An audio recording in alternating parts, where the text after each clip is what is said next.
0 से t/2 dq बोले तो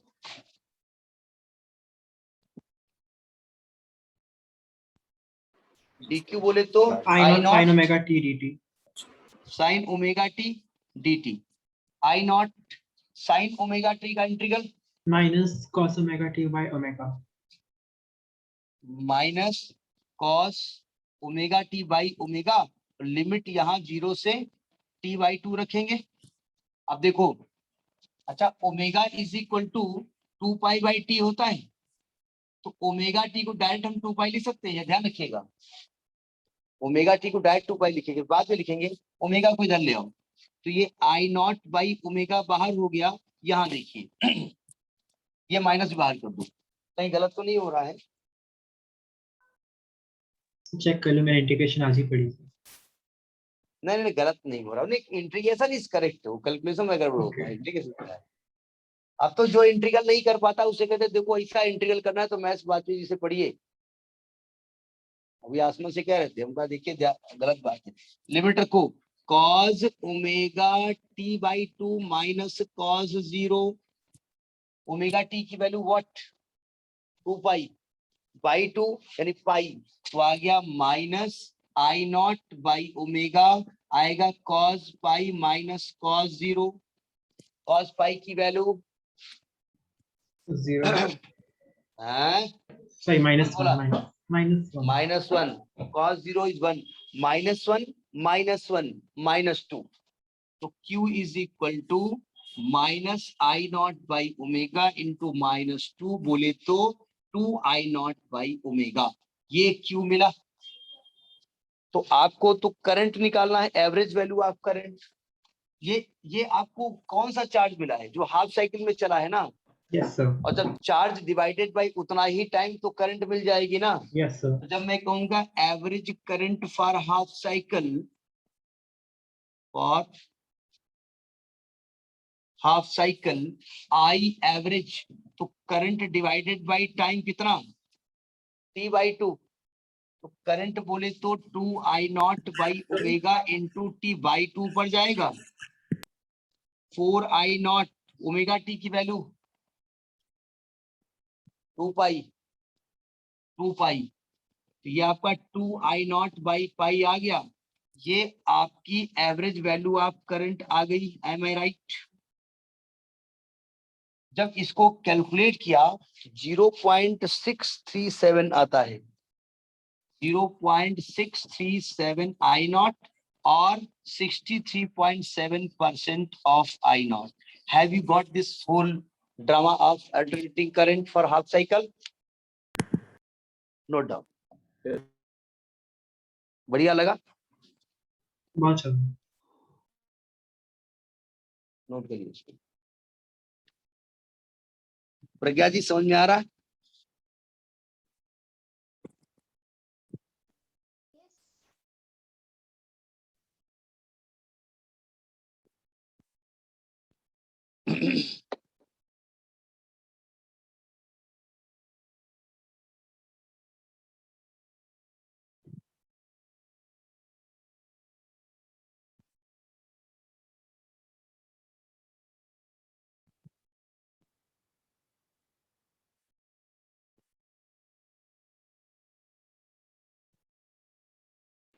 ये नीचे वाला समझा दो। कहाँ पे? यहाँ पे? हाँ ये वाला क्या लिखा? आपने बायो लिया, मैथ्स लिया? मैथ्स लिया है। हाँ देखो देखो देखो देखो, आई नॉट बाहर हो गया सर, ये तो Sin समझ आ गया ओमेगा, मुझे, ये समझ आ गया इंटीग्रेशन सर। यहाँ ना हाँ लिमिट रखना आता है आपको। देखो ये ओमेगा बाहर निकल आया। यस सर, तो पहले यहाँ तक आपने आ गया, बस लिमिट में नीचे क्या वाला किया, समझा दो। एक मिनट, पहले स्मॉल टी को t/2 लिखा, तो ये ओमेगा t/2 आ गया। और यस जब सर। रखा 0 तो 0 आ गया। अच्छा ओमेगा टी की वैल्यू 2π होती है, तो 2π/2 ये cos पाई आ गया, नहीं आ गया? और -0 cos 0 हो गया, cos पाई की वैल्यू -1 होती है और cos 0 1 होती है, -2 लिख दिया हमने। ऑप्शन में आ गई बात? Yes sir, yes sir. Note करिए इसको।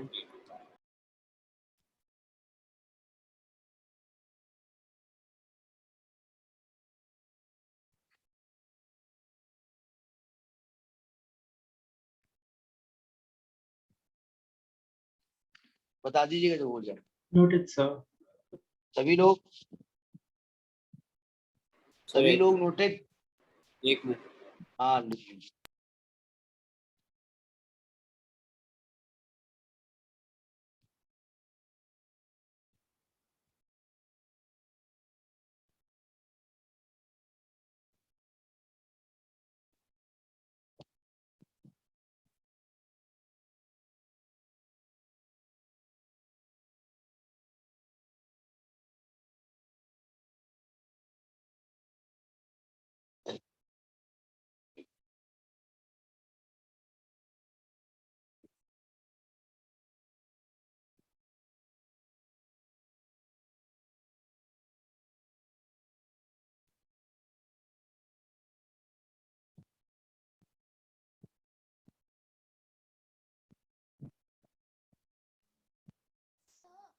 बता दीजिएगा।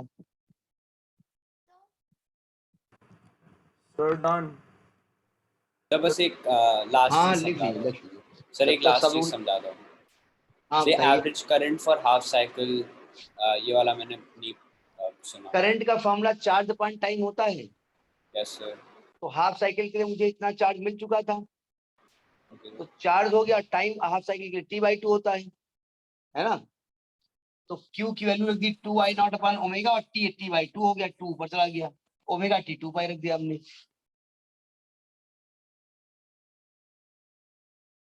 पहले इसका मतलब अब समझ में आ रही बात, नहीं आ रही है?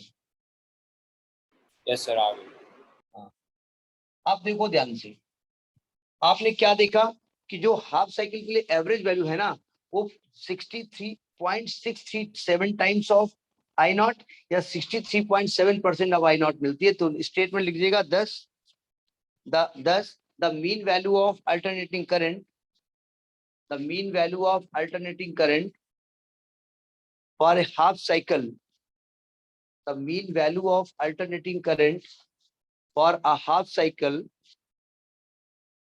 is 0.637 और 63.7% off peak value, 63.7% off peak value. इसका मतलब समझ में आया? देखो मतलब क्या है, मतलब ये है कि अगर आपकी अल्टरनेटिंग करंट ऐसे फ्लो हो रही है, मान ली 0 से 100 एम्पियर से -100 एम्पियर फ्लो हो रही है, तो आपकी 0 से 100 फिर 0, तो हाफ साइकिल में करंट 0 से 100 से 0 आई है। तो एक्चुअली ऑन एवरेज आपको कितनी करंट मिल रही है? 63.7 एम्पियर मिल रही। समझ में आ रही बात?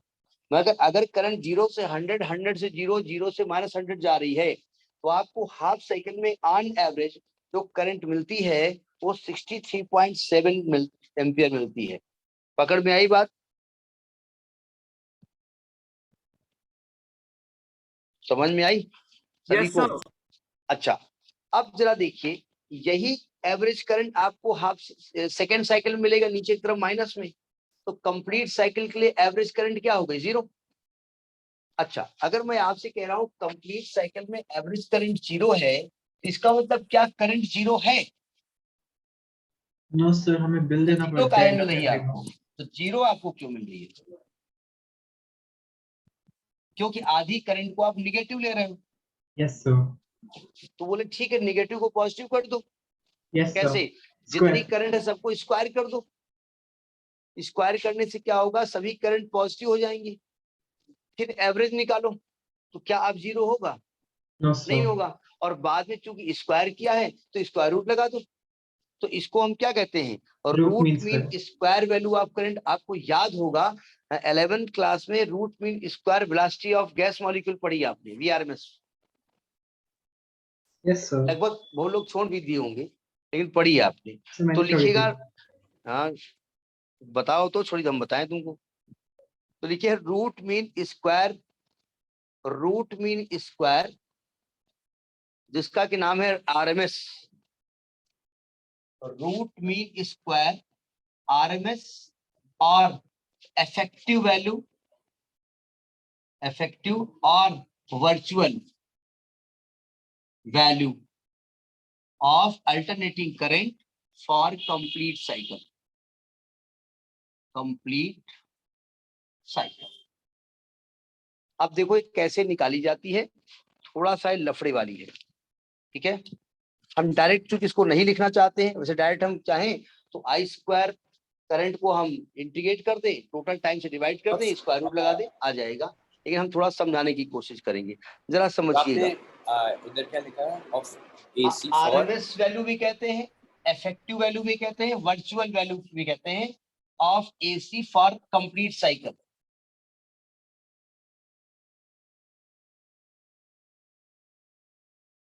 अब जरा समझिएगा, हमने कहा सपोज करिएगा कि I is equal to I not sine omega T be alternating current flowing in a resistance R। एक रेजिस्टेंस R में इतनी करंट फ्लो हो रही है, ठीक है। तो सिंपल सी बात है, ये जब करंट फ्लो होगी तो ये रेजिस्टेंस पे काम करेगी, और Yes, जब sir. कोई करंट रेजिस्टेंस पे काम करती है, किस फॉर्म में करती है? हीट के फॉर्म में करती है। Heat. और हीट का फार्मूला क्या होता है? आई square square RT. R T. तो हीट जनरेट होगी, हीट कितनी जनरेट होगी? जितनी करंट होगी। तो हमने मान लिया कि हीट जनरेटेड इन टाइम, अब देखो करंट बार बार चेंज हो रही है ना, तो हमने कहा एक वेरी स्मॉल टाइम dt में इंस्टेंटेनियस करंट कितनी है? आई। आई क्या है? I is the current at any time t है ना, तो थोड़ी देर तक वो आई रही होगी ना, तब एंगल चेंज हुआ होगा थोड़ा सा, तब आई चेंज हो गई होगी। तो अगर मैं मानूं कि heat produce in a very small time interval dt, heat produced in time dt, क्यों ऐसा माना हमने? कि इतने टाइम तक ये करंट चेंज नहीं हुई है, तो वो हीट प्रोड्यूस हुई है dh। क्या फॉर्मूला हो गया? आई स्क्वायर आर डी टी। और हमको हीट प्रोड्यूस क्या निकालनी है? For the complete cycle. कितने Yes, टाइम sir. के लिए? 0 से T. लेकर के t तक के लिए। तो the heat produce, the total heat produced, heat heat produce बोले तो वर्क डन, वही वर्क है आपका, produced for complete cycle, complete cycle. तो इसी को h मान लें और इसी dh को इंटीग्रेट कर दें और टोटल टाइम 0 से t लग दें। ये पॉइंट पकड़ में आया होगा, यानी कि ये आपका आ जाएगा 0 से t आई स्क्वायर आर डी टी। ये हीट प्रोड्यूस हुई है।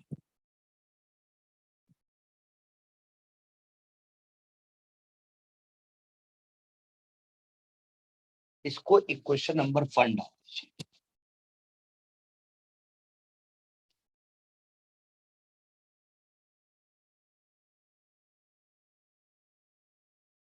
अच्छा, ये कितनी करंट ने हीट प्रोड्यूस की है? तो उस करंट की कोई इफेक्टिव वैल्यू रही होगी ना। Yes, sir. हमने कहा इफेक्टिव हमने जानी कैसी?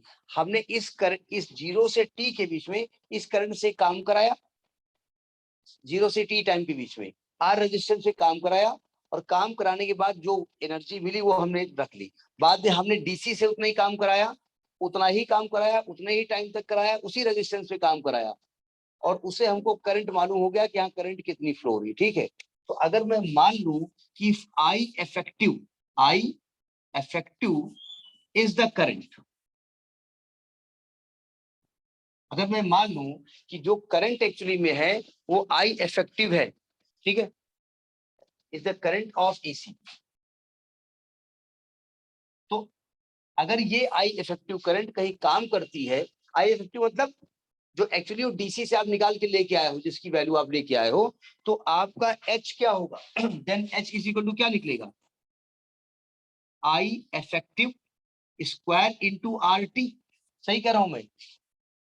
तो ये वैल्यू सेम ही होगी जाकर के, Yes, ये sir. वैल्यू और ये वैल्यू, तो दोनों को इक्वेट कर दो। अच्छा, जानबूझ के मैंने यहाँ पर आई का मान रख के इंटीग्रेट नहीं किया, क्यों? ये आर गड़बड़ कर रहा था। जब मैं दोनों को इक्वेट कर दूंगा तो आर गायब हो जाएगा, इसलिए हमने इक्वेट नहीं किया।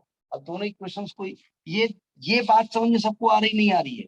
Yes, sir. पीआई इफेक्टिव जो है, तो equating equation 1 and 2, equating equation 1 and 2 actually में ये एवरेज वैल्यू का स्क्वायर है। ये क्या है? एवरेज वैल्यू का स्क्वायर है। एवरेज वैल्यू तो है एक तरीके से फॉर द होल साइकिल, और स्क्वायर कर दिया, इसलिए निगेटिव होने का कोई चांसेस नहीं है। यानी इक्वेट करेंगे क्या होगा, I effective square R T is equal to 0 से T into I square R D T. R cut जाएगा तो I effective square is equal to 1 upon T 0 से T I square D T. देखो कई books में जो average value है ना, ये क्या है, square of the average value है। Yes, sir. तो कई बुक में कहते हैं square of the average value is equal to ये फार्मूला डायरेक्ट, और बस इसी का स्क्वायर रूट लगा देते हैं और काम चल जाता है। हमने एक्सप्लेन कर दिया कहां से आई वैल्यू, ठीक है। तो आप चाहो तो डायरेक्ट लिख सकते हो, यहां से शुरू कर सकते हो, लेकिन एग्जामिनर गड़बड़ भी कर सकता है कि आपने ये समझाया क्यों नहीं। इसको नोट करिए, फिर हम बात करते हैं। ये बात सबको पकड़ में आई, ये इफेक्टिव इफेक्टिव जो हम बोल रहे हैं बार बार, Yes, sir. ये रूट मीन स्क्वायर वैल्यू अभी नहीं आई। जब मैं स्क्वायर रूट लगाओ दूंगा तब रूट हो जाएगी। ये इफेक्टिव वैल्यू थी, लेकिन इफेक्टिव पॉजिटिव भी होगी और नेगेटिव भी होगी तो मैंने उस इफेक्टिव का स्क्वायर कर दिया है। तो आप यू कह सकते हैं it is the mean square value of current, नहीं कह सकते हैं ये स्क्वायर वैल्यू ऑफ करंट का एवरेज है, जिससे कि नेगेटिव करंट हमारी पॉजिटिव हो गई है। ये नोट करिए। राइटिंग थोड़ा जानती क्या बताएं, राइटिंग कहाँ से लिख लें। खुरदुरा बोर्ड हो तो धीरे धीरे पेन चले।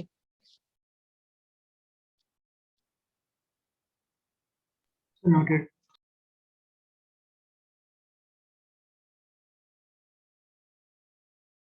तुम लिखते हो कि स्क्रीनशॉट ले लेते हो? Sir, लिखता हूँ मैं, कैमरा ऑन करके दिखाऊंगा। नहीं, हम विश्वास मांगते हैं, ऐसा थोड़ी होता है विश्वास नहीं मांगते। अच्छा, अब जरा देखिए ध्यान से, इसको रब कर रहे हैं इधर का पार्ट। सबने नोट कर लिया? सबने नोटेड? Yes.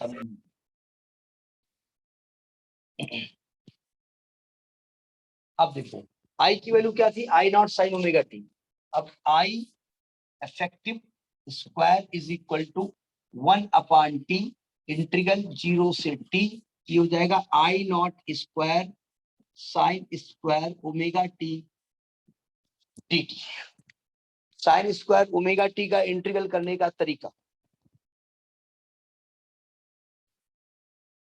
जिसने अभी भी इंटीग्रल स्टार्ट किया होगा उसको समझ में नहीं आएगा। अगर अभी भी आज ही स्टार्ट किया है। हाँ तो नहीं समझ में आएगा। जिस कोई बताएगा तरीका इसका, हम तो इंटीग्रेट करेंगे ही। है कोई बहादुर वीर योद्धा नहीं, कोई पृथ्वी पे है प्रण जनक तूने ठाना गजब कर दिया। जब जनक जी ने प्रण ठाना की जो धनुष तोड़ेगा उसी से सीधा की शादी होगी, धनुष लोग तोड़ नहीं पा रहे थे, तो किसी ने कहा वीर योद्धा नहीं, कोई पृथ्वी पे है प्रण जनक तूने ठाना गजब कर दिया। तो मैं समझा रहा हूँ आपको, देखो जरा सावधान। जो बायो वाले हैं वो ध्यान से समझ लें। देखो साइन एक्स का इंटीग्रल एक्स के रेस्पेक्ट में क्या होता है, माइनस कॉस एक्स, है ना? Yes. मेरे पास एक छूट है, छूट ये है कि अगर x की जगह ax आ जाए, मतलब एंगल का कुछ मल्टीपल आ जाए, तो आप इसको मन में x मान करके माइनस कॉस ax लिख सकते हैं और a अपान में आ जाएगा। समझ में आई बात? ये मेरे पास छूट है। जैसे cos x का इंटीग्रल sin x होता है, अगर cos ax है तो sin ax अपान a आ जाएगा, ठीक है।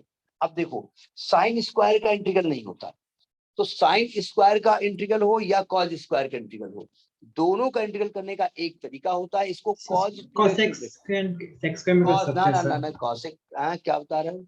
इसको हम cos x स्क्वायर में कन्वर्ट कर कॉसेक सकते डिनोमिनेटर में आ जाएगा भाई साहब, दिक्कत नहीं करेगा। हैं। करेगा। डिनोमिनेटर में इंटीग्रल हमारा फॉर्मूला कहाँ होता है? इसको हमेशा कोशिश करेंगे कि हम मल्टीपल ऑफ एंगल में ब्रेक कर दें। तो आप जानते हैं एक फॉर्मूला होता है cos 2 ओमेगा टी को 1 minus 2 sign square omega T ले सकते हैं। तो यानी कि अगर मैं आपसे कहूं कि साइन स्क्वायर ओमेगा टी की वैल्यू क्या होगी, तो आप कहेंगे 1 minus cos 2 omega T by 2 हो जाएगी। तो हम Yes, इसकी sir. जगह ये रख देंगे, रखो। So I effective square is equal to 1 upon T integral 0 to T. ऐसा करते हैं, आई नॉट बाहर लिख देते हैं, ये हो जाएगा 1 minus cos 2 omega T by 2 D T. अब देखो जरा ध्यान से, इस 2 को तो बाहर ले आओ, आई नॉट स्क्वायर बाई 2 टी, यहाँ देखिए इंटीग्रल होने जा रहा है। 1 का इंटीग्रल टी के रेस्पेक्ट में टी होता है, कॉज 2 ओमेगा टी। अभी हमने क्या कहा कि कॉज एक्स हो, 2x हो, 3x हो, इंटीग्रल वही होगा। ये हो जाएगा साइन 2 ओमेगा टी बाई 2, ये सॉरी बाई 2 ओमेगा। ये पकड़ में आई बात। और बाद में लिमिट क्या करेंगे, 0 से टी यहां रख देंगे। अब इसको लिमिट ऑपरेट करिए, देखिए तो आएगा I not square by 2 T, पहले स्मॉल टी की कैपिटल टी कर दो, तो आएगा capital T minus sine 2 omega capital T upon 2 omega. और जब रखोगे 0 तो पूरा सिस्टम 0 हो जाएगा। अच्छा, ओमेगा टी की वैल्यू अभी हम क्या बता चुके हैं, 2 पाई बता चुके हैं। तो यहाँ जब Yes, 2 sir. पाई रखोगे तो 4 पाई हो जाएगा। और हमने पढ़ा साइन पाई, 2 पाई, 3 पाई, 4 पाई सब क्या होता है, 0। तो पूरा का पूरा साइन वाला टर्म 0 हो जाएगा। तो यहाँ क्या बचेगा, केवल कैपिटल टी बचेगा। तो आ Yes, गया sir. I effective square is equal to I not square by 2t into capital T, T T cancel हो गया। तो I effective square is equal to I not square by 2, दोनों तरफ under root लगा दो। यही तो आपकी आरएमएस वैल्यू है भाई। आपने पहले स्क्वायर कर दिया, फिर आपने एवरेज निकाल दिया, तो ये हो जाएगा root mean square value I naught by under root 2। जब रूट 2 को सॉल्व करेंगे 0.707 आई नॉट हो जाएगा, या 70.7% of I not. Have you got this procedure? Yes, sir. Note करिए। Noted, sir. आई नोटेड। Yes, sir. कल से ऐसे लिखा करेंगे, ऐसे खड़े लेके। एक जैसे राजा महाराजा वो नहीं पीछे पहनते हैं क्या, वो चदरा टाइप का, Cape. ऐसे पहनेंगे और ऐसे फैला लेंगे ऐसे, वो जी चमगादड़ की तरह। और जब लिखने के बाद हटेंगे तो आप नोट डाउन। खैर लिखिए।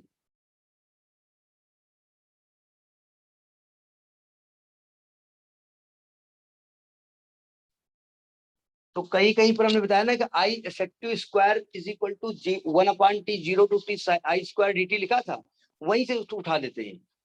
मीन स्क्वायर वैल्यू आप करंट करके निकालते हैं, बाद में स्क्वायर रूट चढ़ाते हैं। तो वो भी हो सकता है, कोई दिक्कत वाली बात नहीं है।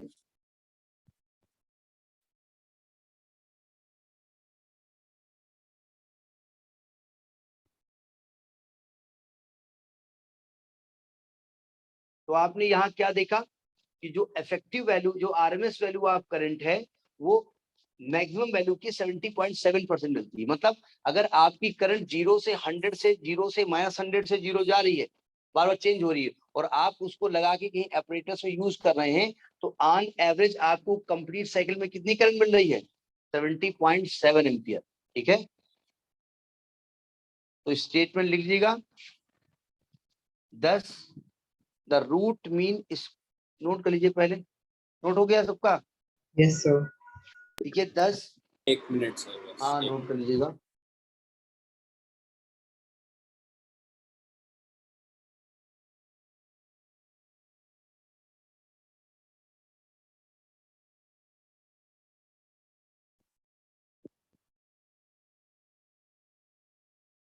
इसके पहले वाले चैप्टर के न्यूमेरिकल हो रहे हैं, 6 चैप्टर के था ना, उस दिन 5th के डिस्कस हुए थे ना, हमने बताया था। तो 6 चैप्टर के न्यूमेरिकल लगा लीजिएगा। इसको करने के बाद पहले हम खत्म कराएंगे ईएम वेव, तो 2 दिन कम से कम चलेगी। बहुत बहुत बहुत इंपॉर्टेंट चैप्टर है। मतलब देखिए, वो चैप्टर जिसको यूनिट का नाम दिया गया वो पूरी यूनिट है, तो आप कल्पना कर सकते हैं कि कितना इंपॉर्टेंट हो सकता है। तो लिखिए 10 the root mean square value of current, the root mean square value. देखिए एक्चुअली हिंदी इंग्लिश में उल्टा होता है ना। देखिए हिंदी में कहते हैं आप कैसे हैं, तो वैसे इंग्लिश क्या होना चाहिए, यू हाउ आर, लेकिन हम कहते हैं हाउ आर यू। तो हम हिंदी में पहले क्या किया था, पहले स्क्वायर किया था इसका करंट का, फिर मीन निकाला था, एवरेज, फिर रूट लगाया था। अंग्रेजी उल्टा बोलते हैं, रूट मीन स्क्वायर वैल्यू तुम करें क्या। तो the root mean square value of alternating current is 0.707 और 70.7% ऑफ I नॉट, और 70.7% ऑफ I नॉट।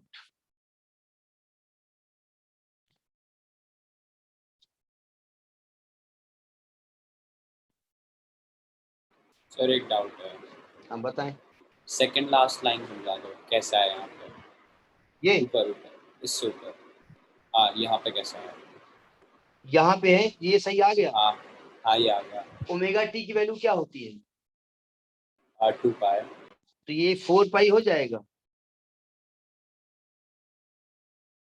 और sine Yes, sir. Sine sine का एंगल 4 पाई हो जाएगा, और साइन पाई 2 पाई 3 पाई 4 पाई सब जीरो होता है, ये तो पूरा जीरो हो गया, तो केवल टी बचेगा। तो I not square point 2t into T, T cancel हो गया, तो आई नॉट स्क्वायर बाई 2 बचेगा।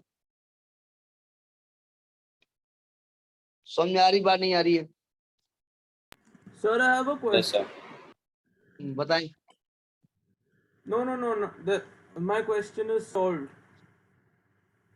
अच्छा, you are having the question that your question is solved.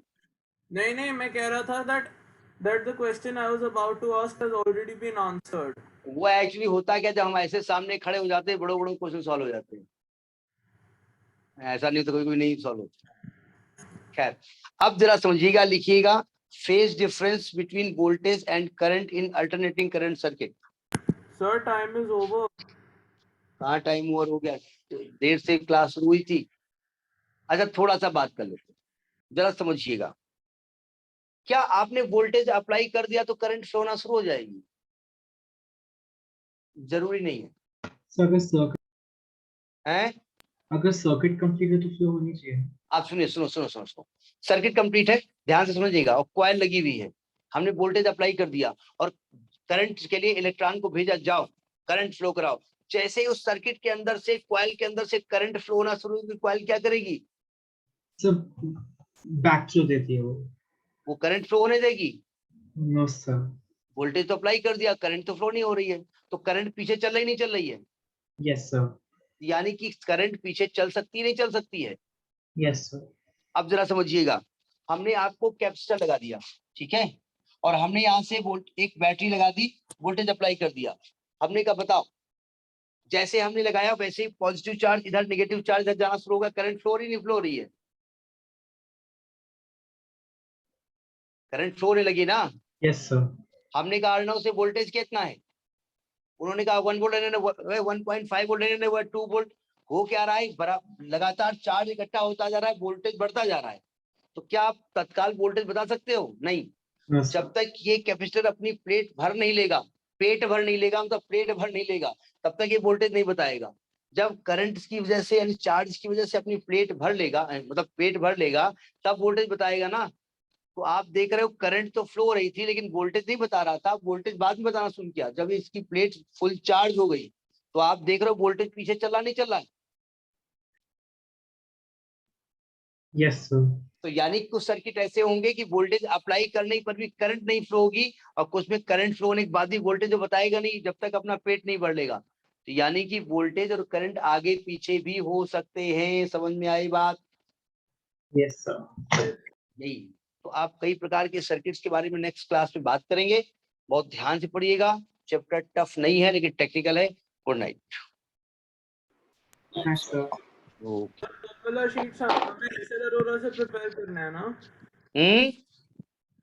Sir? Formula sheets को फेंक और रिमेम्बर करके फेंक देना है क्या? हाँ जी, फॉर्मूला शीट दो फेंक दो, सब दिमाग में अपने स्टोर करो। फॉर्मूला शीट क्या होती है, दिमाग में हर चीज स्टोर करो।